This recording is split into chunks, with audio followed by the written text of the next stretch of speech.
신한금융이 역대 최대 규모의 파격적인 세대 교체를 단행했습니다. 그런데 이를 두고 후폭풍이 거센데요. 당장 위성호 신한은행장이 이번 인사에 대해 공개적으로 반발하고 나서면서 제2의 신한 사태로 비화되는 게 아니냐 이런 우려마저 낳고 있습니다. 이 내용 취지기자와 짚어보겠습니다. 손석우 기자 나와 있습니다. 송 기자, 네. 이번 인사의 폭이나 시기가 통상적인 방식이 아니라는 얘기인 거죠? 네, 그렇습니다. 신한금융그룹의 이제 CEO급의 인사 전례를 보면요.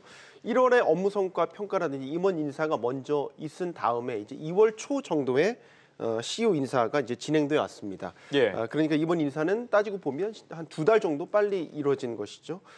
더욱 이제 은행장 같은 CEO에게는 이른바 2+1 법칙이라는 게 적용되는 게 일반적이었습니다. 이 말은 첫 임기 2년을 마친 뒤에 큰 과오가 없다면 연임을 보장해 주고요. 연임 후에 첫 1년의 성과를 평가해서 이제 더 갈지, 그러니까 유임 여부를 결정하는 그런 방식이었습니다. 이번 인사 논란의 중심에 선 위성호 신한은행장의 경우에는 이 첫 임기를 채 마치지 않은 상태이고요. 업무 성과에 있어서도 우수하다라는 평가를 받아왔기 때문에 인사 배경을 둘러싸고 여러 뒷말이 나오는 것으로 분석됩니다. 네. 그러면 신한지주는 어떤 설명을 내놓던가요?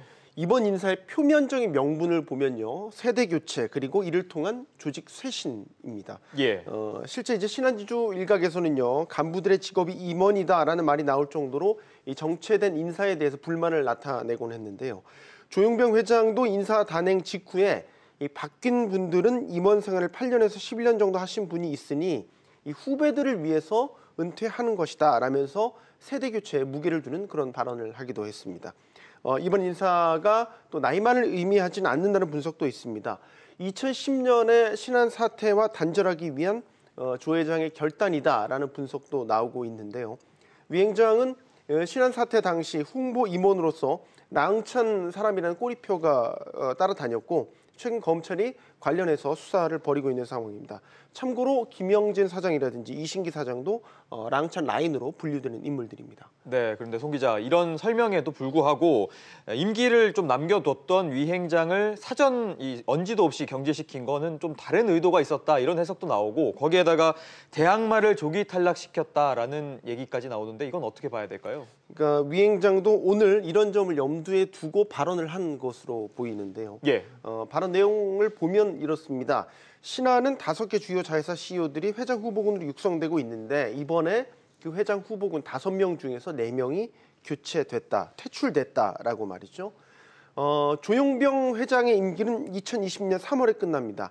그런데 이번 회장 후보로 거론되는 그룹 내 넘버 2, 3가 낙마가 됐습니다. 예. 충분히 조 회장이 강력한 대항마를 쳐냈다라고 볼 수 있는 대목입니다. 네, 거기에다가 이번 사태가 제2의 신한 사태로 이어질 수 있다. 뭐 이런 얘기도 나오던데 어떻습니까? 네, 아시다시피 이제 위 행장은 지난해 회장 선임 막판에 뜻을 접고요, 행장에 올라서 다음 기회를 노려왔습니다.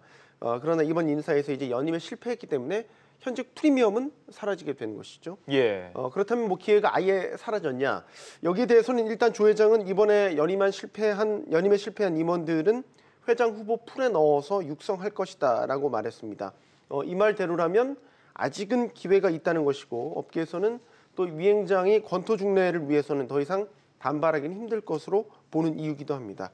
하지만 이번에 사태가 수습된다고 해도 위 행장이 후보군에서 탈락했다고 판단할 경우에는 조 회장에 대한 반격을 펼칠 가능성도 제기되고 있습니다. 네, 알겠습니다. 송 기자 얘기 잘 들었습니다.